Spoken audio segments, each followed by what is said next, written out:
प्रिय दर्शकों, सभी को नमस्कार। आइए हम आज लग्न के कारक ग्रह पर थोड़ी चर्चा करते हैं, जो कि ज्योतिष के विषय को रुचिकर बना देता है। ज्योतिष का विषय बच्चों का खेल तो नहीं है, परंतु फिर भी अगर बच्चे ज्योतिष के बारे में जानना चाहते हैं तो बुरा भी नहीं है, क्योंकि ये जिज्ञासा का फल ही है। जो आदमी के अंदर जिज्ञासा आ जाए तो वो ज्ञानी भी हो जाता है और सम्मानित भी हो जाता है। हम चर्चा करेंगे लग्न के कारक लग्नाधिपति पर। जिस जातक की जन्म कुंडली में लग्न का मालिक, जैसे कि आप देख रहे हैं, ये जन्म कुंडली, इसमें मेष लग्न है। अब इस मेष लग्न की कुंडली का जो कारक है लग्न का, वो मंगल हो गया। अब इस मंगल को हम लग्नाधिपति कहते हैं। अब ये जहां लग्न पे बैठा होगा तो लग्न के अनुसार इस जातक में गुण आएंगे। लग्न का कारक यदि लग्न में बैठा हो तो ऐसा जातक बुद्धिमान, दीर्घजीवी, शक्तिशाली, सुंदर, मतलब जरूरी नहीं कि वो रंग में गोरा हो, आकर्षक लगने वाला होता है। लग्नगत अगर लग्नाधिपति है तो लग्न में लग्नाधिपति होने के कारण ऐसा जातक निरोगी रहता है, बलवान और दृढ़ मजबूत शरीर वाला, दृढ़ काय कहा जाता है।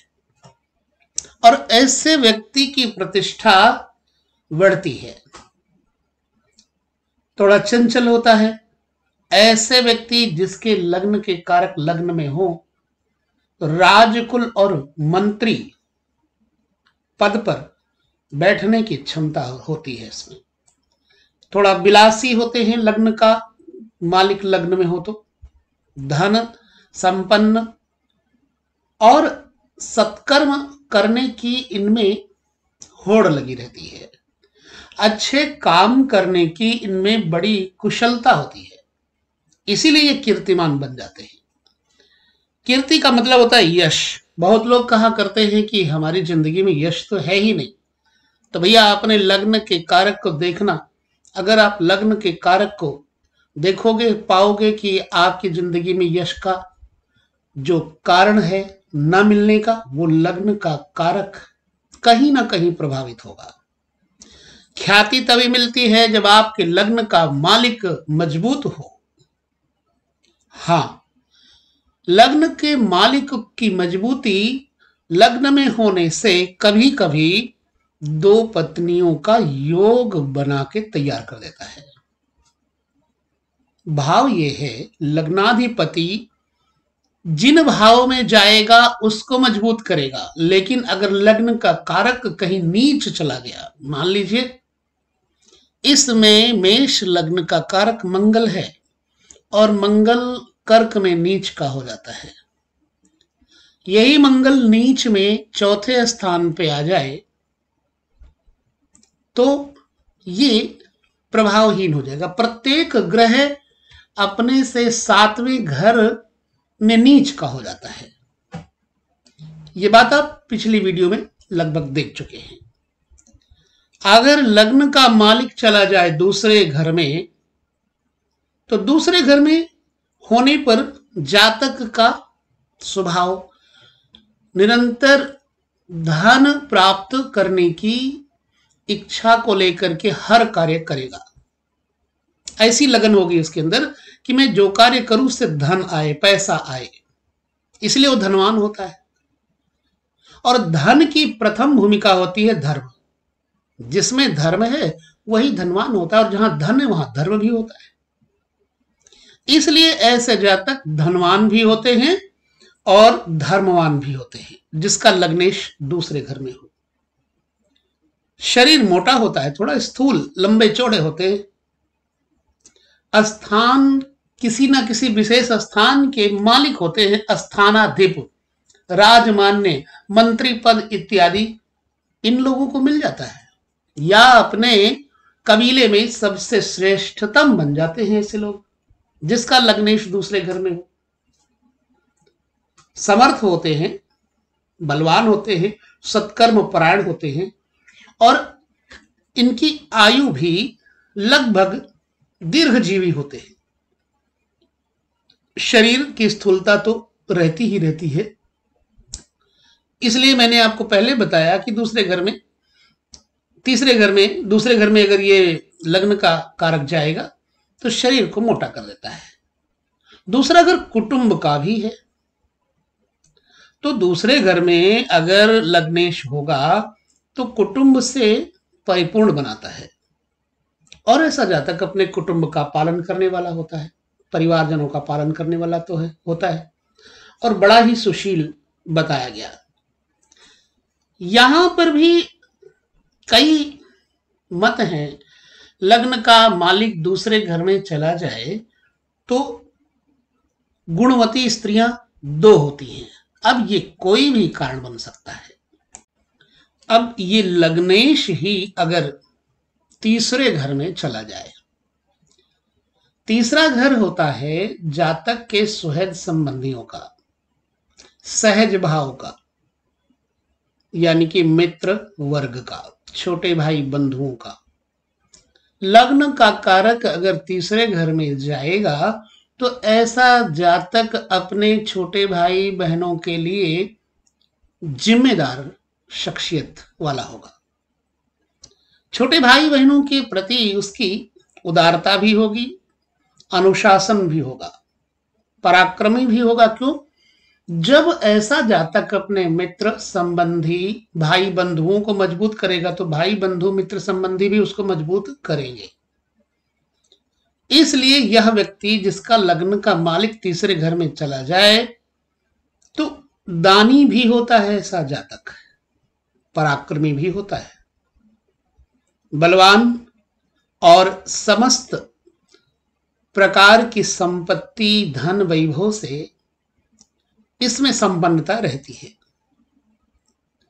लग्न का जो कारक है तीसरे घर में जो बैठ जाता है, इसका कारण एक और देखते हैं, पराक्रम का घर है, तो इसमें पराक्रम की अधिक मात्रा हो जाती है। लग्नाधिपति तीसरे घर में हो तो पराक्रम की मात्रा बहुत ज्यादा हो जाती है। जिस व्यक्ति के पास पराक्रम होगा, बल होगा, पौरुष होगा, वो व्यक्ति कर्मठ भी होता है।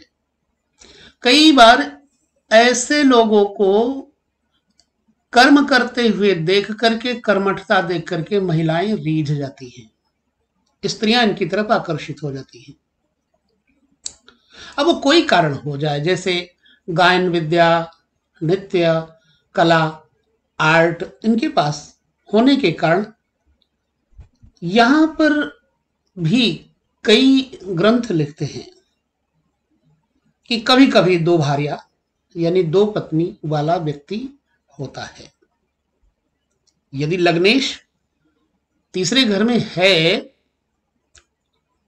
बलहीन है, तो अपवित्रता देता है। अगर शुभ ग्रह की दृष्टि है तो फिर ऐसा जातक मधुरभाषी होता है, लग्न के कारक। हालांकि हमने यहां मेष लग्न की कुंडली ली है, आप अपने अनुसार कोई भी कुंडली, मान लो आपकी लग्न वृष राशि की कुंडली, तो वृष का कारक हो गया शुक्र, तो शुक्र हो जाएगा। इसी तरह से अगर आपका मिथुन है तो बुध हो जाएगा। लग्न का मालिक अगर तीसरे घर में है, बलवान है, तो जातक में ये समस्त गुण होते हैं। दुर्गुण यही होता है, अगर नीच का हुआ तो ऐसा जातक अपवित्र होता है। लग्न का मालिक चौथे घर में आए, चौथा घर सुख का घर है, वाहन का घर है। चौथा घर मां का घर भी है और निद्रा का सुख इत्यादि देने वाला तथा नदी इत्यादि का कारक भी चौथा घर है। तो जब चौथे घर में लग्न का कारक आएगा तो जातक राजा के साथ मित्रता रखने वाला, यानी कि ऐसा जातक राजप्रिय होता है, राजा का प्रिय होता है। राजा इस पर अपनी कृपा बरसाता है, राजा इसकी सहायता करता है। राजा का मतलब होगा कि आपका जो क्षेत्रीय सर्वश्रेष्ठतम व्यक्ति जो बलवान है और उसके अंदर धन, पैसा, रुपया, कोई पद प्रतिष्ठा है, उसको भी हम यहाँ राजा के तुल्य मान लेते हैं। यानी किसी विशेष बलिष्ठ व्यक्ति की सहायता इस व्यक्ति को मिलती है। चौथे घर में अगर लग्नेश है तो। तीसरे घर में मैंने बताया कि अपवित्र कर देता है। चौथे घर में यही लग्नेश माता पिता का भक्त और पवित्रता को दे देता है। विलास और सुख की कमी नहीं होती, यानी कि वाहन का सुख भी ऐसे जातक को परिपूर्ण मिलता है। ऐसा जातक भोजन इत्यादि की व्यवस्था अच्छी तरह से देखने वाला, ऐसा व्यक्ति मिष्ठान्न भोजी होता है। ज्यादातर खुद भी इसमें पाक कला आती है, इसको बनाने की कला आती है। अच्छा रसोईदार भी बन सकता है और धन से परिपूर्ण पिता वित्तवान होता है, धनवान होता है। यही लग्नेश की स्थिति पांचवें घर में जाए तो पांचवा घर क्या है? पहली बात तो पुत्र का स्थान है, दान धर्म आंतरिक अंदरूनी विद्याओं का घर भी है। पांचवें घर में लग्न का मालिक चला जाए तो ऐसे जातक को पुत्र का सुख परिपूर्ण मिलता है। यह व्यक्ति दान करने में भी उदार होगा, समर्थ होगा और विख्यात यानी कि विशेष फेमस होगा। आर्ट में, कला में विशेष फेमस होगा। ऐसे व्यक्ति में त्याग की क्षमता बड़ी होती है, इसीलिए ऐसे जातक क्षमा बड़ी जल्दी करते हैं, क्योंकि बलवान होते हैं। बलवान की एक शोभा है क्षमा। इनके अंदर विनय संपन्नता भी रहती है। ऐसे जातक सत्कर्म परायण और बड़ी अच्छी आयु को लेकर के चलते हैं, ऐसे दीर्घजीवी होते हैं। हां, अगर जातक का लग्नेश पहले घर में चला जाए तो पहले संतान की प्रायः मृत्यु बताई जाती है। ऐसे जातक के स्वर में गायन विद्या का अच्छा योग बनता है। गान कला निरंतर में ये निरत रहता है, वादन, गायन। तो ये पंचम स्थान पे लग्नेश हो तो ये कुछ गुण हम बता रहे हैं। छठे स्थान पर लग्न का मालिक चला जाए तो छठा स्थान शत्रु का, रोग का कारक है। लेकिन लग्न का मालिक उच्च का है और छठे घर में चले जाए तो जातक को निरोगी बनाता है। ऐसे जातक के पास जमीन, जायदाद, संपत्ति विशिष्ट सबल होने के साथ साथ ऐसे लोग कंजूस होते हैं। शत्रुओं के ऊपर इनका बल बढ़ा रहता है, दुश्मन इनका मुकाबला नहीं कर सकता। यानी कि जमीन जायदाद खरीदने बनाने वाले होते हैं, बाप की जमीन जायदाद बेचते नहीं है। माता, पिता, पुत्र, मामा, पशु इत्यादि का कारक है छठा घर। तो इन सब से यह सुखी होता है, जातक पराक्रमी होता है। अपने शरीर, मन एवं वचन द्वारा शत्रु को उत्पन्न करता है। ये कड़वे शब्द भी बोलता है। यही जातक का जो कारक लग्न का मालिक है सातवें घर में आ जाए। अब सातवां घर एक अपोजिट घर है, लेकिन लग्न का कारक सातवें घर में आया तो क्या ये इसका फल पत्नी के ऊपर बुरा पड़ेगा? सप्तम भाव में रहने से जातक का चूंकि लग्नेश है, तो ऐसा व्यक्ति अपनी पत्नी को मजबूत, अपनी पत्नी का ध्यान रखने पर एकदम कायम रख देगा। तेजस्वी बनाता है, शीलवान भी बनाता है और सचरित्र भी होता है ऐसा व्यक्ति जिसका लग्नेश सप्तम हो। विनयगत, ऐसे जातकों का स्वभाव विनयी होता है और स्त्री भी उसकी बड़ी शीलवती, रूपवती और तेजस्विनी होती है। और पति के जीते ही उस स्त्री की मृत्यु भी हो जाती है। जिस व्यक्ति का लग्नेश सप्तम हो, तो वो जातक के सामने उसकी पत्नी शरीर त्याग देती है।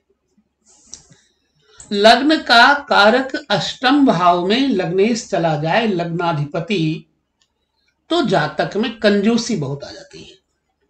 ऐसा जातक पैसा इकट्ठा करता रहेगा खूब सारा, और धन ही उसका सब कुछ होगा। दीर्घायु होता है। यदि शुभ ग्रह से देखा जा रहा हो अष्टम में लग्नेश, तो बुद्धिमान, मान सम्मान और बड़ाई दिलाता है और सौमनस्य स्वभाव बना देता है। नवें घर में जातक का लग्नाधिपति चला जाए तो नवा घर जो है, आठवां घर मृत्यु का है लेकिन नवा घर धर्म कर्म का है, विद्या का है। तो ऐसे जातक में वाक्पटुता, वाग्मी कहा जाता है। जातक में बोलने की कला और तेजस्विता, सुख तथा शीलवानता भरी पूरी रहेगी। जातक में पुण्य करने की क्षमता होगी, यश और कीर्ति में बढ़ चढ़ के रहेगा। अपने माता पिता गुरुजनों का पालन करने वाला भी होता है ऐसा जातक।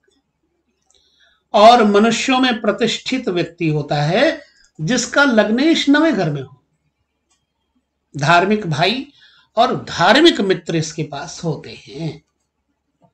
यही लग्न का कारक लग्नाधिपति चला जाए दसम घर में, तो जातक को विद्वान बना देता, कर्मठ बना देता है। शील संपन्न, पिता की सहायता करने वाला ऐसा जातक होता है। अपने बाप के धन संपत्ति को बिटाएगा नहीं, बनाएगा, बाप की सेवा करेगा। और ऐसा जातक राजमंत्री या राजा का मंत्री, राजा का मित्र बनता है।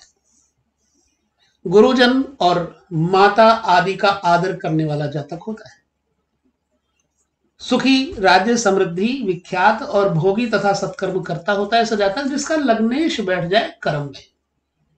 और इस जातक के भाई भी होते हैं अच्छे। यही जातक का लग्नेश 11वें घर में हो अगर, तो ऐसे जातक के जो यार दोस्त होंगे विशिष्ट होंगे, यानी कि ऊंचे स्तर के होंगे। उसकी दोस्ती किसी निम्न स्तर के लोगों से नहीं होगी। और पुत्र का सुख भी ऐसे जातक को मिलता है। ऐसे जातक में अर्थशास्त्र की बड़ी निपुणता रहती है। ऐसा जातक जिसका लग्नाधिपति 11वें घर में बैठा हो तो नेम और फेम भी देता है। तेजस्वी और बलवान बनाने के साथ साथ बड़ी आयु देता है। वाहन, कार, मोटर, ट्रक, इन चीजों के इसके पास कमी नहीं रहती, सुसंपन्न होता है। और जो भी करेगा विवेक विचार पूर्वक ऐसा जातक कर्म करता है। हाँ, अगर लग्नेश बलहीन हो तो ऐसा फल प्राप्त नहीं होगा। ये भी ग्रंथ लिखते हैं। अब लग्न का मालिक चला जाए लग्नेश, लग्नाधिपति 12वें घर में, तो 12वां घर व्यय का घर है, खर्च का घर है। अब यही जातक में कड़वाहट हो जाएगी। ये जातक स्पष्टवादी, कटुभाषी होगा, विरोधी होगा और विदेश में रहने वाला होगा। अपने सगे संबंधियों से इस व्यक्ति की कभी नहीं बन सकती। और ऐसा जातक जिसका लग्नाधिपति 12वें घर में हो, इस जातक को जैसा लाभ होता है वैसा खर्च भी होता है। ये 2 हाथ से कमाएगा तो 2 हाथ से ही खर्च कर देगा, बचेगा कुछ नहीं। हाँ, इस जातक के पास आवश्यक कार्यों में धन लगाने की पूरी क्षमता होती है। अपने कार्यों में ये धन का खर्च बड़े अच्छे तरीके से, भले प्रकार से करता है, यानी कमी नहीं आती, लेकिन एक कटुभाषी होता है। इस तरह से लग्नाधिपति का स्वभाव 12 घरों तक जैसा भी अनुभव में रहा, शास्त्रों से लिया, आप तक पहुंचाया। आपको ये अपनी कुंडली में देखना है कि आपका लग्नाधिपति कहां बैठा है, क्या इस प्रकार से बताए हुए गुण आपके अंदर हैं। अपने लग्नाधिपति को देख करके हमें जरूर बताएं। अपना अनुभव हमें शेयर करेंगे तो हमें अच्छा लगेगा। अगले वीडियो में हम आपको धनाधिपति यानी धन के कारक ग्रह का प्रभाव मनुष्य को धनवान बनाएगा, निर्धन बनाएगा, इसके बारे में अगला वीडियो हम देंगे। तब तक आप सभी से लेते हैं विदा। नमस्कार।